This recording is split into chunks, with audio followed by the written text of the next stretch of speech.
year was 1919. The Great War had ended. The world had begun to breathe again, if only in gasps. But in the heart of Colorado, one forgotten man walked into the town of Silverbrook. Barefoot, tattered, and 30 years late. His name was Elijah Boone. His eyes were sunken like old graves, hair matted with dust and blood. A heavy coat clung to him, 3 sizes too big, and a rusted locket dangled from his neck. The sheriff, a man too young to remember the name Silverbrook, stood still as Elijah stepped into the train station lobby and whispered, "Is it still here? Is the mine still there?" The station master backed up. "Sir, there hasn't been a mine here for decades." "This town." "I know," Elijah interrupted. "It wasn't just a mine, it was alive." 30 years ago, Silverbrook had been one of the richest silver mining towns west of the Rockies. A thriving little place, 64 residents in total, loggers, miners, teachers, drunks, and dreamers. And one sheriff named Thomas Boone, Elijah's father. On the night of October 11th, 1889, all 64 residents vanished. No bodies, no blood. The entire town just stopped, and Elijah, then 17, disappeared with them. Until now. Dr. Harold Winslow, the county historian, was called immediately. He arrived 2 hours later and examined the ragged man in the jailhouse behind iron bars. Not because Elijah was arrested, but because he asked to be locked in. "The dark doesn't follow through iron," he'd said. Dr. Winslow recorded their conversation on phonograph cylinders, one of which survives to this day. "Where have you been, Elijah?" There's a pause in the recording, then Elijah's voice. "Nowhere you'd want to go, and somewhere you can't leave." He recounted it slowly. The night of October 11th, the mining siren howling at midnight, even though the mine was supposed to be closed. The children sleepwalking, the town bell ringing by itself, and the scratching beneath the chapel floor. We went down into the mine thinking someone was trapped, but it wasn't someone. It was something waiting for us. The sheriff asked him to draw what he remembered. Elijah used coal and paper to sketch out the cave system, but none of it matched official records. His maps showed rooms and chambers that weren't listed in mining plans, and in the center of them all, a massive circular chamber marked only with a single word, throat. When asked why he called it that, Elijah didn't answer. He simply held up his hand and showed the deep scars in his palm, shaped like teeth. The town of Silverbrook had been considered cursed since its disappearance. No one rebuilt it.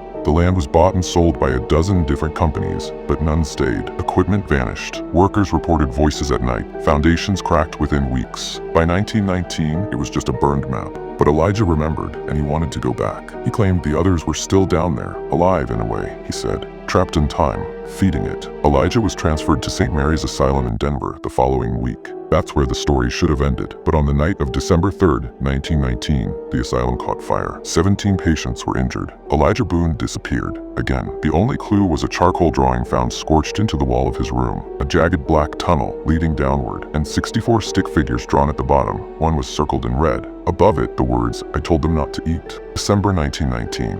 The snows had come late that year, as if even the skies hesitated to cover Silverbrook again. Sheriff Holden Carver stood in the dead center of the abandoned town, staring at the rotted beams that once held up the old mine entrance. 2 crows sat on the collapsed roof of the general store. They didn't move when he approached. The sheriff held Elijah Boone's drawing in one hand, the one marked throat, and a revolver in the other. Back in Denver, Dr. Harold Winslow was unraveling. He'd spent the last week examining Elijah's old belongings, the locket, the journal fragments, and a series of letters never delivered. The locket contained 2 pictures. One was a woman, 1890s style dress, face burned slightly by time. The other was too faded to identify, except for a single strange feature. The mouth in the photograph had been scratched out, not blurred, not faded. Scratched, from the inside. Winslow visited the Denver Post archives. There had been an article dated October 13th, 1889, 2 days after the town's disappearance, but it had been removed. In its place was a blank card that simply read, "Redacted by order of the Colorado State Council." No one had heard of that council, not officially. Sheriff Holden didn't report his findings. Instead, he brought 2 men, a tracker and an explosives expert, and returned to the mine at night. "If this is a hoax," he said, "we shut it down ourselves." By midnight, they were inside. The first 20 feet of tunnel were exactly as expected. Broken beams, collapsed gravel, old tools. Then the tracker found something, a handprint on the wall, but not a human one. It was long, almost reptilian, with fingers that ended in claw-like points. Then from deeper in the tunnel they heard singing. A child's voice, singing a lullaby. Winslow received a telegram the next morning. It was unsigned and unregistered. 3 men entered the throat. They sang before they screamed. "The door is opening again." He knew what he had to do. He rented a horse and rode to Silverbrook. Inside the mine, the air changed. The walls began to sweat. The tracker's compass spun in place, and the explosives expert found that his matches refused to light. Even the flame from the lantern began to pull downward, not up, as if gravity had shifted. Then came the smell. burnt metal, and rotting teeth. The tunnel opened into a narrow room filled with what looked like mirrors, but they reflected nothing, just blackness. They pulsed, almost breathing. One by one, the men began to see things. Holden saw his mother, dead for 20 years, whispering for him to come closer. The tracker saw his daughter, holding a doll made of hair. The explosives man saw himself, staring back, smiling, but with no eyes. That's when the wall behind them closed. By the time Winslow arrived at Silverbrook, the town was gone. Not empty, gone. No buildings, no signs, just trees and earth. The only thing left was a trail of boot prints leading into the woods, toward the mountain. At the end of the trail, one object had been nailed to a tree, a torn piece of paper with Elijah Boone's handwriting. The throat is opened. The town will return when it is full. And on the back of that page, scribbled hastily, "Don't let them sing." 1920, a cold wind ran through the outskirts of a distant mining camp in Utah. A man named Malcolm Reese arrived in the dead of night, barefoot and trembling. His eyes were clouded, his nails broken, and his tongue had been cut out. He carried only one thing, a canvas satchel filled with ash. And inside that ash, buried deep, was a single tooth, not human. The town doctor tried to examine him, but Malcolm bit at anyone who came near. For days, he didn't sleep. He scratched at the walls of his cabin. When they gave him paper, he wrote 3 words over and over: "They still chew." 2 weeks later, Malcolm Reese died from internal bleeding. Autopsy revealed something terrifying. His stomach and throat were full of black, brittle matter. Not coal, not ash, but burned hair and bone fragments. Under his tongue, carved into the muscle tissue, were 3 tiny letters: SBK, Sheriff Holden's initials. Back in Denver, Dr. Winslow had reached out to the last living relatives of Silverbrook's residents. Few had any knowledge of the town. One woman, a librarian in her 70s named Edith Mercer, recalled that her great-aunt used to whisper about the listening ones. They lived below, she said, and they wanted to be remembered. That's why they ate the ones who forgot. Winslow asked if she meant cannibals. She looked at him and whispered, "No. Cannibals eat flesh. These things, they eat memory." Meanwhile, Elijah Boone's drawings resurfaced. In the Denver Art Museum, a cleaning woman named Rosa Delgado discovered several strange charcoal sketches tucked behind an old portrait from the 1890s. They were signed EB and featured horrible, winding tunnels filled with twisting human forms, some with limbs too long, others with no faces at all. At the center of every sketch was a tall figure wearing a coat made of skin and holding a book with no pages. Below it, one phrase repeated: "When the town returns, the story restarts." The museum staff sent the drawings to a folklore historian, Dr. Ivan Maddox, who'd studied mass disappearances tied to early mining towns. Maddox compared the drawings to several unsolved events. In 1864, a Welsh village near Cardiff reported an entire choir vanishing during rehearsal. In 1778, a French colony in Louisiana went silent, with the only survivor found locked in a cellar, mouth sewn shut, still humming. And in 1881, a Serbian village recorded laughter underground the night before a sinkhole swallowed 112 people. Each case had something in common: strange singing, mutilated survivors, and a black tunnel or cave nearby. Maddox connected it all back to an old European myth, predating Christianity, of entities called the Hollow Eaters, not demons, not gods.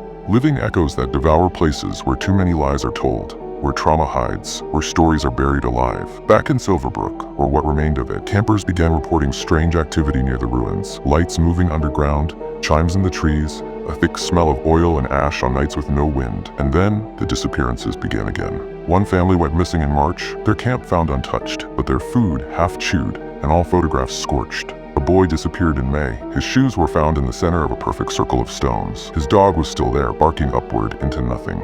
In July 1920, a man named Elijah Boone came forward. He was Elijah's cousin, long estranged, now aged and broken by drink. He claimed Elijah had told him the truth the night before his final escape. Elijah said the town wasn't taken. It was traded. Traded for time. Traded to hold back something that would have swallowed more than just 64 people. When asked what it was holding back, Isaac only said, memory, regret, the past that won't die. He showed Dr. Winslow a medallion, a miner's token from Silverbrook. On one side it read, "Property of Boone Mine Co." On the other, in small scratched letters, "To be forgiven, one must be eaten." That night, Isaac Boone was found dead in his bed, his face frozen in a smile with every tooth missing. In his blood was ash, and in his mouth was a final message scrawled on paper and shoved deep into his throat. The throat is not a place. It's a bargain. August 1920. Dr. Harold Winslow stood at the base of what used to be Silverbrook's main hill. The land had shifted. Old maps said the town sat above, but now the forest had overtaken it like it had never been touched. He followed the new trail Isaac Boone's clues had hinted at. South, near the dried riverbed. There, hidden beneath overgrowth and black roots, he found a structure. Stone steps leading downward into the dark earth. Above the stairwell, carved into a broken wooden plank, was a faded symbol, a bell wrapped in thorns. Winslow lit his lantern and descended. The staircase went deeper than it should have, far deeper. It should have ended after 20 steps, but he counted 71 before reaching the bottom. The air was thick, humid. The walls pulsed slightly as if breathing. He emerged into a vast underground chamber, a chapel. Cracked pews lined the stone floor, facing a pulpit covered in soot. On the altar, a skeleton, arms spread wide, fingers broken. Its mouth was wide open, a scream forever frozen in bone. Behind the altar stood a crude stone statue. It had no face, only a long open mouth filled with dozens of smaller ones carved within. Mouths upon mouths, a spiral of screaming. Beneath it, etched in stone, "We remember those we ate, so they live forever." Winslow backed away. Then suddenly he heard it. Not a voice, but a memory. His mother's voice, whispering a lullaby he hadn't heard since childhood. He spun around, lantern shaking. The pews were empty. But then, one of the shadows moved and laughed. Meanwhile, 300 miles away in Kansas, a woman named Mary Ellsworth was institutionalized after screaming for 3 hours straight during a church service. Her words, transcribed by staff, were nearly incoherent, but the few readable lines were disturbing. "It chews beneath us. The chapel has opened again. The boy with no teeth told me to hush. They're filling the book again, one story at a time." She had never been to Colorado, but when shown Elijah Boone's final drawing, she began to weep and whisper, "It's not a mine. It's a church with no God." Back in the underground chapel, Winslow found a door hidden behind the altar, partly rotted and sealed with what looked like melted wax and bone. It had a phrase etched into it, "Only liars may enter." He stared at it for a long time, then slowly he spoke, "I am not afraid." The door opened. Inside was a spiral corridor that twisted downward, its walls lined with what looked like framed photographs. But they weren't photos, they were moments, like frozen memories burned into stone. A child hiding beneath the table, eyes wide. A woman screaming into a mirror, her reflection smiling back. A miner holding a glowing object, his skin peeling off. A church service with a priest missing his face. A family dinner where the food stared back. Every step down, the air got warmer. The walls trembled. And then Winslow heard it again, but this time, it wasn't a whisper, it was chanting. A low, guttural chorus of dozens of voices speaking in perfect rhythm. When the mouth opens, all stories end. When the mouth opens, all stories end. When the mouth opens, then silence. Winslow's lantern flickered, and ahead, at the bottom of the spiral corridor, he saw light, a faint red glow. It pulsed in time with his heartbeat. He stepped toward it.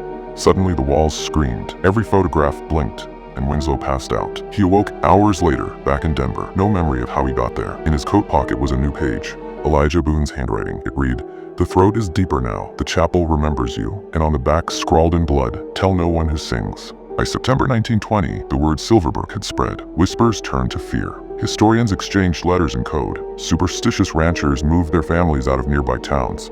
A few even burned their own barns, claiming things had crept in through the soil. But the strangest event came from a schoolteacher in Wyoming. Miss Clara Elwell, age 42, began writing in fluent Latin, a language she'd never studied. On her chalkboard, in the middle of math class, she scrawled phrases such as, "Their tongues are borrowed, their stories must be fed.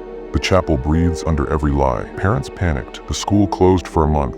When questioned by authorities, Miss Elwell said she hadn't been teaching math. She'd been teaching the hymn. She couldn't remember when she learned it. Back in Denver, Dr. Winslow spent his nights poring over Elijah Boone's drawings. Something had changed. The sketches grew darker, more detailed. The chapel now had stained glass windows that hadn't existed before. Through them, monstrous figures watched the congregation. Long-limbed, eyeless, cloaked in voices instead of fabric. And in one corner of every image, Elijah drew a small boy with his back turned. He never faced the viewer. Winslow began calling him the witness. Curious, Winslow returned to the archives and searched for any old sermons or religious records from Silverbrook before the disappearance. He found only one, a baptism ledger, signed by Pastor Samuel Heller in 1887. But next to the last entry, a child named Miriam Latch, someone had written in a different hand, "She did not drown, she was traded." That line haunted Winslow. He visited what was left of Silverbrook again, this time bringing a sound engineer and a phonograph machine. His goal, to record the silence beneath the town. But the silence wasn't silent. The moment the needle dropped, the wax cylinder began recording a faint humming, like dozens of voices singing a lullaby underwater. When played back, the voices could be heard saying, "Elijah walked, but the rest crawl."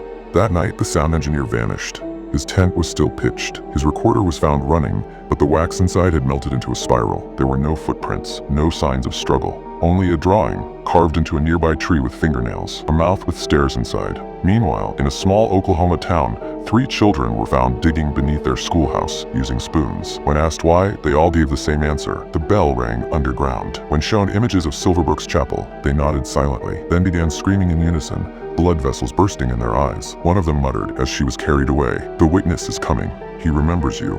even when you forget yourself. Dr. Winslow no longer slept. He returned to his Denver apartment to find dozens of drawings tacked to his walls. He hadn't put them there. Every image was the same. A man descending stairs into darkness. No face, just a coat, just silence. On his bathroom mirror scrawled in ash, "To write this is to feed it." Desperate, Winslow contacted a former priest, Father Ambrose, now in exile for claims of preaching to the ones below. The priest listened, then said only this: "Do not think of the chapel as a place. Think of it as a stomach, and it has waited long to eat again." Winslow asked him how to stop it. The priest stared and whispered, "You must lie to survive, but only once. The second lie feeds it." 3 days later, the priest's heart burst inside his chest. He had no prior health issues. The coroner claimed the veins in his heart had twisted into the shape of a spiral. And still, Elijah Boone remained missing, until a new letter arrived with no return address. Inside, a single page, faint charcoal marks. It was a map of the chapel, but this time there was a new path carved in, a tunnel labeled the Witness Mouth, and one final warning at the bottom of the page: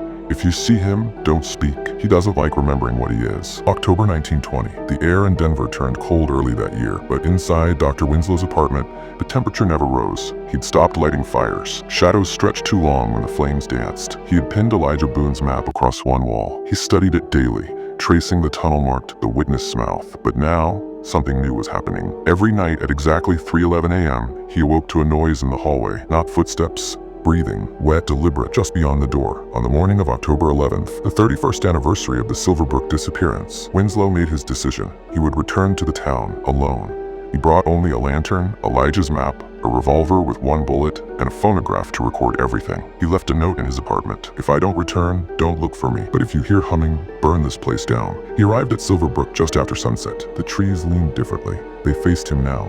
The chapel entrance was waiting, still hidden behind vines, the bell and thorns symbol faint but visible. He descended, down past the pews, past the altar, through the bone-sealed door, whispering the same lie: "I am not afraid." This time, the spiral corridor looked different. The moments etched into the walls had changed. They were now moving, slowly, like scenes playing on broken film. A woman crawling from her own reflection. A man cutting out his tongue and feeding it to a second mouth in his chest. A boy, faceless, holding a mirror to the dark. A preacher baptizing shadows that didn't cast any.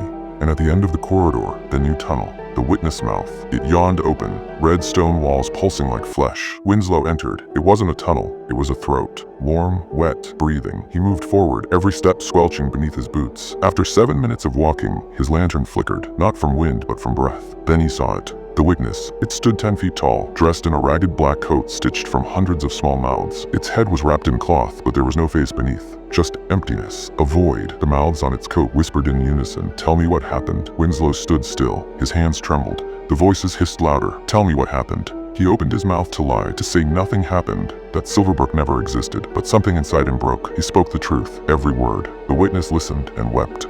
Black tears ran from the cloth where its eyes should be. Then it removed the wrapping from its head, and beneath was Winslow's own face, rotting, smiling. He screamed. The mouths began singing. He remembered too much, so now he forgets himself. He was a doctor. Now he is a story. And then Winslow's body collapsed, but not his voice. It continued echoing in the tunnel, telling the story over and over, unable to stop. A month later, a hiker found a phonograph half buried in the woods, 60 miles from Silverbrook. The wax cylinder inside played one message: "My name is Harold Winslow. I am telling this so I don't forget myself, but I've already forgotten why I began." It was etched into a French monastery's basement wall, dated 1773. Above it, in Latin, "Quod recordaris es," what you remember, you become. And beneath it, scratched hastily in English, "The witness is not the first, just the humbriest." Dr. Hale began connecting dots no one else dared to. He found similar disappearances in Spain, 1832, India, 1756, and even a record from 12th century Hungary describing a monastery that became a mouth. Each time, a town went silent. Each time, a chapel stood at the center. Each time, someone came back, broken but breathing. Dr. Hale compiled all of it into a document called the Spiral Doctrine. In it, he outlined a theory that Silverbrook was not a cursed place, but a recurring wound, a spiritual infection that opened in different places throughout time, feeding on stories, memories, and faith. His most disturbing claim: the witness is only born when someone tells the story truthfully. That's the cost of honesty. You bring it closer. Then he went silent. For 3 weeks, no one heard from Dr. Hale. His last letter was sent to a colleague in London. Inside the envelope, a single cassette tape and a scrap of old silver-colored paper. On the tape, Hale's voice: "If you're hearing this, then I spoke too clearly. I told too much. I drew the spiral with truth. I shouldn't have. The rest was static. but in the background for 3 seconds there was a faint humming, the same lullaby Elijah had described decades ago. The paper in the envelope had one phrase typed on it: "The story is hungry. You are feeding it. Stop reading."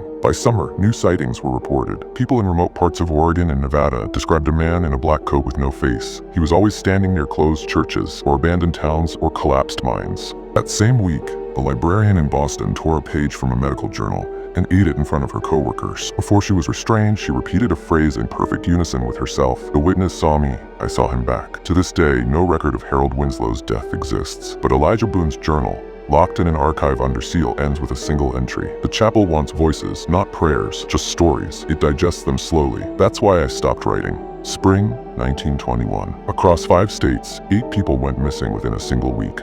All had one thing in common: they had been researchers, skeptics, or journalists who published articles questioning the existence of Silverbrook. And all of them had drawn spirals in their notebooks shortly before vanishing. Each spiral was identical: 11 turns drawn counterclockwise, always in red ink or blood. The last words written by one of them, a man named Carl Weber, were found on a torn napkin in his hotel room. "It doesn't matter if you believe in it, it believes in you." By now, the legend had outgrown the truth. Silverbrook was no longer a town, it was a myth that hunted people. Books about it were pulled from shelves. Universities banned discussion. One librarian was fired for shelving a book titled Tunnels of Testimony. People whispered that once you heard the story, it waited inside you, curling up like a parasite, growing every time you remembered. A new phrase spread on underground forums and in hidden correspondence: "If the story hears its name, it wakes up." But the story wasn't done yet. A man named Dr. Vincent Hale, a former war medic turned anthropologist, had been tracking the disappearances. He had read Winslow's journals. He had collected charcoal sketches, maps, and phonograph cylinders. And he had found something no one else had: a spiral drawn before 1889.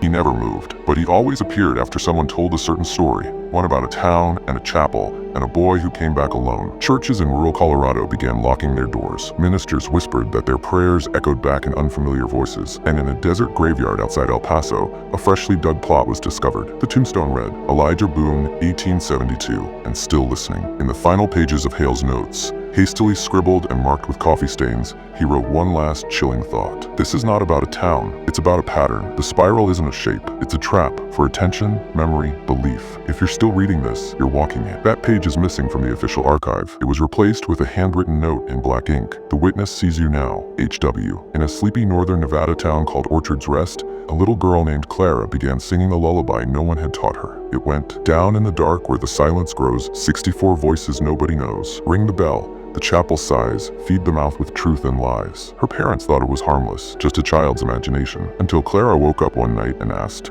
"Why don't churches blink when they sleep?" Reports from Orchard's Rest began to trickle in. A local priest found all the hymnals rewritten in mirror text. A miner heard his dead brother praying under the floorboards. A teacher discovered a drawing in a child's desk, the Silverbrook Chapel, perfectly rendered, though the child had never left Nevada. Then, on September 6, 1921, Clara disappeared. She was found 2 days later in the center of town, unharmed but silent. In her hand was a scrap of parchment that didn't match any paper used in the region.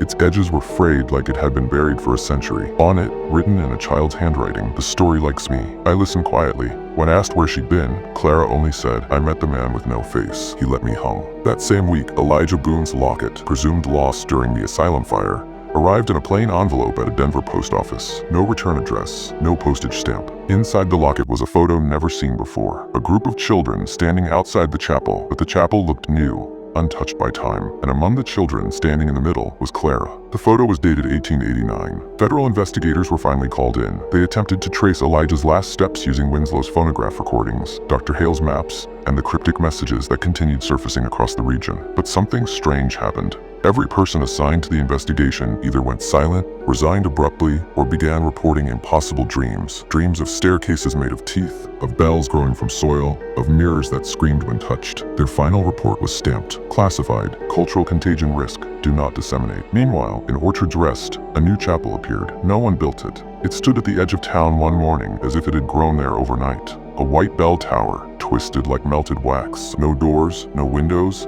but at the top, a bell made of bone. It never rang, but people began hearing it anyway. Clara's mother vanished 2 days after the chapel appeared. Her father went blind the next morning, but insisted he could still see something moving inside the chapel. One survivor, an old man who left town and never returned, claimed he once stood too close to the building. He said he saw his own reflection crying from the inside of the bell. "It knew my name," he whispered, "and then I forgot it."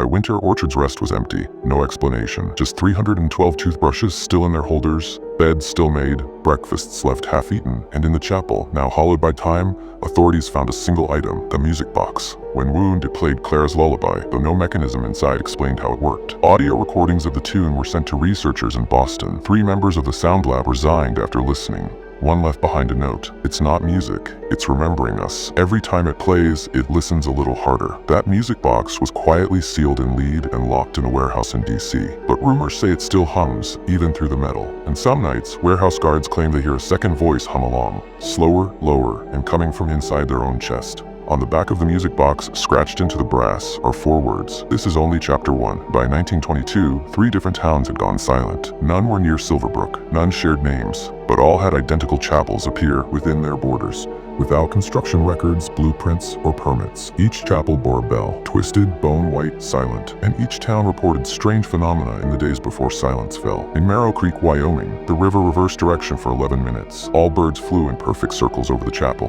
forming the spiral shape. In Dunley Hollow, Idaho, clocks skipped over 3:13 a.m. A newborn spoke in Latin, repeating, "Witness me, witness me." In Lowburn, Utah, a deaf man heard singing for the first time in 61 years. He told his wife they're practicing the ending, then he vanished. These towns were eventually fenced off by government agents. The files were stamped with a new term, acoustic incursions. A special unit was formed, Project Echofold, to track and contain what was now considered a narrative-based contagion. At the heart of it, Elijah Boone, still missing, and the theory that he hadn't escaped Silverbrook but had become its mouthpiece. In a secret recording leaked by a whistleblower, a Project Echofold agent explained, "This isn't paranormal. This is architectural memory. These chapels are not buildings. They're playback devices. Every time someone tells the story, the chapel appears, playing the memory of Silverbrook, like a needle dropping on a record. And when it ends, the people go." The chapels didn't need people to enter, they just needed people to listen. In the fall of 1922, a young deaf girl named Maribel Grant began sketching spirals compulsively. She lived in New Mexico, far from any affected towns. Her mother took her to a specialist. While in the waiting room, Maribel tapped out a message on a typewriter in the corner. "I can't hear it, but it's humming in my teeth." She died in her sleep that night. No cause found, but in her clenched hand, a hand-drawn map showing Silverbrook's chapel, complete with its hidden basement, the same one Elijah had sketched. A priest named Father Jonas Moran claimed he could enter the chapel safely. He wore no medal, carried no paper, and recited only false stories as protection. Tales that were meaningless, empty, without memory. He stepped inside the Marrow Creek Chapel on January 2nd, 1923. He never returned. But the next day, the chapel door vanished. The building turned to ash overnight, and all that remained was a stone tablet where the altar once stood. Engraved upon it, "Witnesses lie, witnesses rot, but stories dig deeper than bones." Dr. Winslow's last surviving journals, recovered posthumously, included a disturbing entry written in a scrawl unlike his own handwriting. The story is eating forward through time. It's not hunting for people, it's hunting for a voice strong enough to finish it. When the last chapter is told truthfully, the bell will ring sideways, not in time, but through it. Researchers debated what sideways could mean. Then someone played a slowed-down version of Clara's lullaby. It revealed a hidden tone, a secondary voice, whispering beneath the melody. Repeated, again and again, the witness is the author is the mouth is the end. It was at this point that Project Echofold disbanded, without explanation.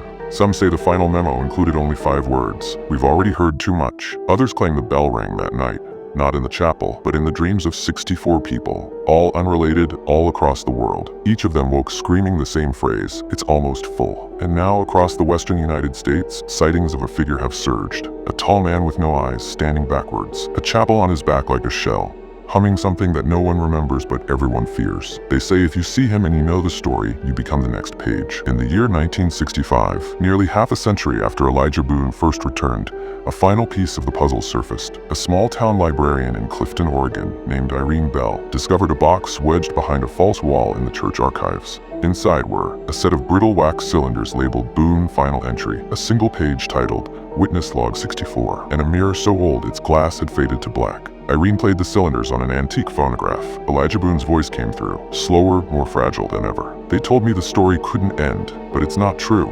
It's waiting for someone to write the last line, someone who remembers without believing. The chapel is the mouth, but the mine was its lung. That's why it breathed, that's why it sang, that's why we sleepwalked. He spoke of a final chamber, deeper than any known cave, where the soil turned to something like skin and the air to static, and at the center of it, a single bell, suspended by veins, not rope. Elijah called it the first sound. It's not from this world, not from any time. It came before stories, before memory, and it wants to be remembered through us. The witness log listed 64 names, all the original Silverbrook residents. Next to each name was a symbol, a bell, an eye, a spiral, or a black circle. Only one name remained uncrossed, Elijah Boone, and next to his name, a question mark. In 1966, Irene Bell vanished. The phonograph cylinders were found melted. The mirror was missing. But in the corner of the library, workers discovered 64 black feathers arranged in a perfect spiral. They weren't from any known bird. They were heavy, cold, and each had the word "listen" scratched into its shaft. Meanwhile, across the Southwest, chapels began collapsing in reverse, as if time itself was coughing them back up. People who had vanished returned, but backwards, speaking in reverse, walking in loops, unable to sleep without hearing the lullaby hum from inside their lungs. A final message appeared, carved into the underside of a church pew in Denver. To end the story, stop telling it, but it was already too late, because the telling is the trap. In 2023, a YouTube channel uploaded a video titled, "The Town That Vanished, 64 Gone, Only One Returned." It was a documentary-style narration, stitched together from historical records, legends, and eyewitness accounts. Viewers loved it. Millions watched, millions listened, and one by one, the comments began to change. Why is there a chapel outside my window? I woke up with soot on my hands. Why can I hear a bell in my teeth? The last comment on the video was simple. This isn't fiction. You're just chapter 65. They say if you speak the story aloud, you pass it on. If you listen, it remembers you. If you believe, it feeds. And now you know it. You've heard every word. You're part of it. The chapel's bell doesn't need to ring. You did. The end or the beginning. I hope to like this story. Keep watching my all videos and subscribe my channel.